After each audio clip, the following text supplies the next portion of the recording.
বিজেপির ডাকা 12 ঘন্টা বন্ধের প্রতিবাদে তারাপীঠে তৃণমূল কংগ্রেসের মিছিলে হাঁটলেন বিধায়ক ও ব্লক সভাপতি। গতকাল ছাত্র সংগঠনের নবান্ন অভিযানে সমর্থকদের উপর পুলিশ প্রশাসনের অত্যাচারের প্রতিবাদে আজ 12 ঘন্টা বাংলা বন্ধের ডাক দিয়েছিল বিজেপি। কালকে দেখলেন কত কত বুড়ো বুড়ো ছাত্ররা কালকে ওই নবান্ন অভিযানে নেমে পড়েছিলেন। এরা মানুষের কাছে গ্রহণযোগ্যতা কোনোদিন ছিল না, এখনো নেই, কোনোদিনও হবে না। মানুষের রায় এরা চাইবে শর্টকাট, আমরা গিয়ে একজন মুখ্যমন্ত্রী হয়ে নবান্নতে বসে পড়ব। ও মানুষের রায়ের দরকার নেই, মানুষের মতামতের দরকার নেই। এরা জোর করে নবান্ন দখল করে নবান্ন রাজা হবেন। মূর্খের স্বর্গে বাস করছেন, সেটা সবাই জানি।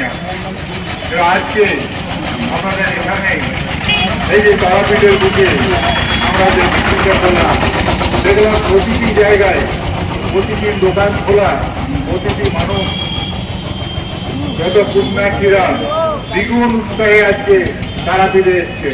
এটা ইঙ্গিত দেয় যে এই বিজেপির ডাকা এই বন্ধ সম্পূর্ণ ব্যর্থ শুধু নয়, মানুষ এটাকে প্রত্যাখ্যান করেছে এবং বিজেপিকে বুঝিয়ে দিতে চেয়েছে যে এই ধরনের বন্ধের রাজনীতি, সস্তার রাজনীতি করে বাংলার মানুষের মনকে জয় করতে তারা পারবে না।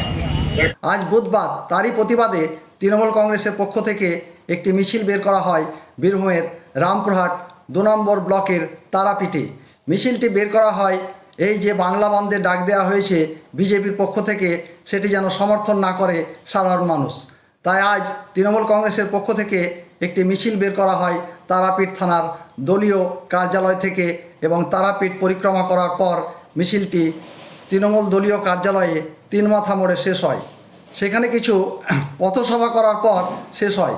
মিছিলটি সাফল্যমণ্ডিত করার জন্য হাসন বিধানসভার বিধায়ক অশোক কুমার চ্যাটার্জি ও রামপুরহাট 2 নম্বর ব্লকের ব্লক সভাপতি সুকুমার মুখার্জি সহ তৃণমূলের নেতা নেতৃত্বরা এই মিছিলে পা মিলিয়েছেন। রামপুরহাট 2 নম্বর ব্লক থেকে রাজীব মুখার্জি রিপোর্ট, জনগণ নিউজ।